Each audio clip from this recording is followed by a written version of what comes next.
Hey guys, welcome to Tony Talk Tuesday. So as you guys can tell by the title of this video, I'm going to go over with you guys my DNA Ancestry results. So I've had these results for a really long time now. I'd probably say maybe like 10 months. And I've been a little bit selfish with them, I'll admit, because I was planning on making this video around the time I got my results and I just never got around to it. And I'm going to talk to you guys about the whole process and my results. So first I'm going to talk about my results because I'm pretty sure that's what most of you guys are wanting to know. And if you're interested, at the end of the video I'm going to talk about the process. The process of when you get the kit and what you do with it and how you get your results. So before I read to you guys the results, I'm going to tell you guys what I was told I was. So my entire life I've been told that I was half black and half Puerto Rican. So that's what I knew going into the test. And through this ancestry test, I found out that I was not. And these results will show you why. Results came back that I am 53% African, which isn't surprising. I definitely knew that. You know, my mom is black, so I definitely knew that I would have a large percentile from Africa.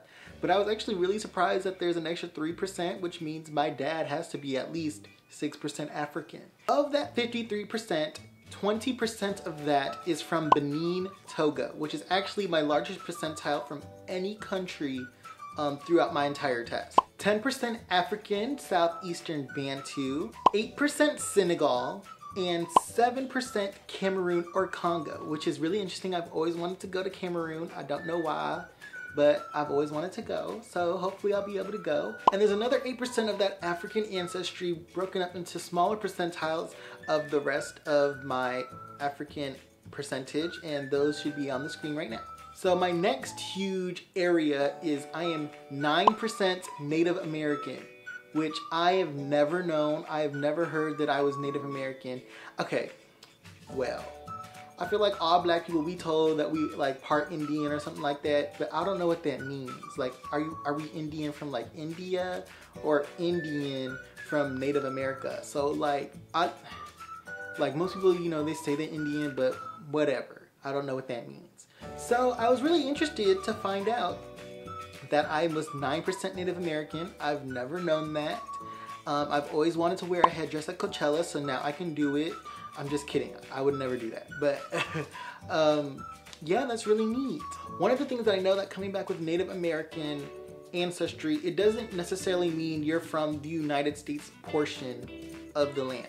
It means that that ancestry can come from Canada, it can come from Central America or South America. So that entire DNA that you're getting that says Native American can actually come from North, Central, or South America, not necessarily just from the United States. And Lord, here comes the shock of the century. I am 38% European, which is like, cool. You must have a whole bunch of Spanish in that percentile of 38%. Wrong. I'm 15% British, so 15% white. I'm 13% Italian Greek, which is another 13% of white, and I'm 8% Iberian Peninsula. Now this Iberian Peninsula marker is your Spanish ancestry.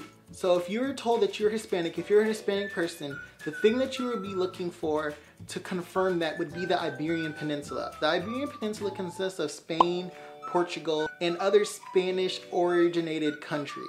So your Iberian Peninsula itself will show your Spanish or Hispanic heritage.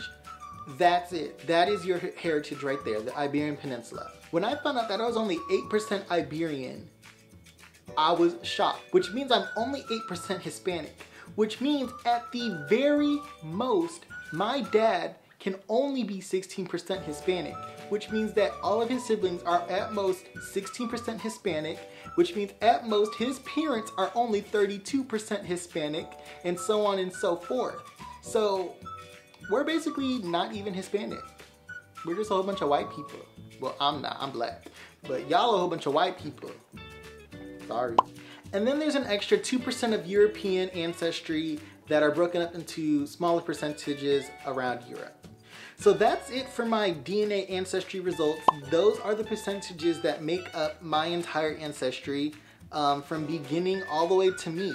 So I just have to put a disclaimer out if there are any family members watching. These numbers will only be this accurate for me and my 2 siblings. The way science works in ancestry and DNA and all the things like that is that it comes from your parents. And so obviously, unless you're my brother or my sister, you have different parents than me. Even though one of our parents may share the same DNA, it will be very different because they obviously did not have the same partner. So these numbers will only be accurate for me and my 2 siblings. That being said, these numbers can be a start to where your ancestry is from. So if you are 100% uncle or aunt, at most you can have double of the things that showed up on my ancestry. These countries are the only ones that can show up on your test, and the most that they can be are up to double of my percentages. So if I was, say, 26% Iberian, at most you can only be 52% Iberian. Also, all the countries that I had, if you are an older generation than me, you will not have any extra countries from your test. Because I am a further descendant of you, I would have all of the same countries that you have. So if it wasn't on my list, it probably won't come up for yours. If you are a first cousin or a second cousin or whatever, obviously we're probably gonna have a little bit of different results, even though that we share some of the same DNA, but we have an extra person that we don't connect with in our ancestry.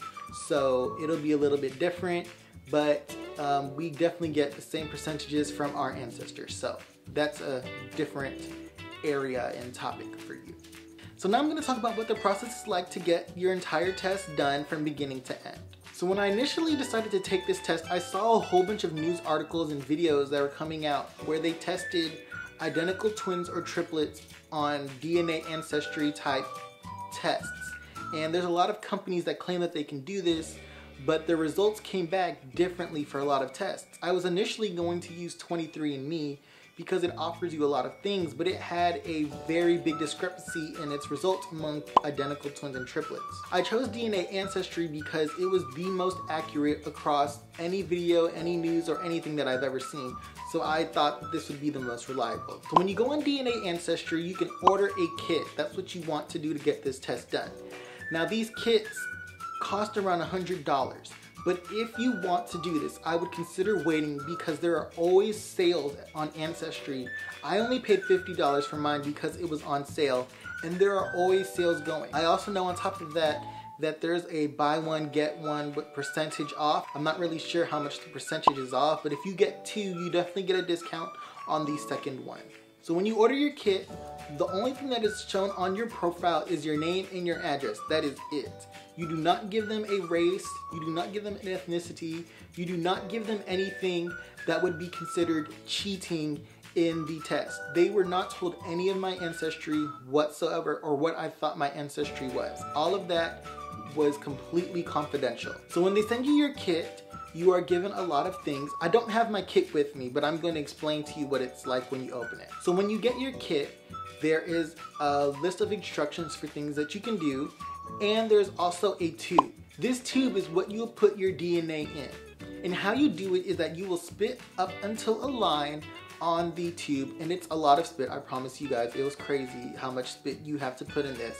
But you spit into that thing, you close the tube, and then you send it back to DNA Ancestry. When the tube is sent back to DNA Ancestry is the long process. You have to wait, I think it's up to 6 weeks, but mine did not take 6 weeks. Mine took 4 weeks to come back with my results. You get your results electronically on your profile, and you can look up your profile and you will have all your results right there. And that is how I got all this information to you guys.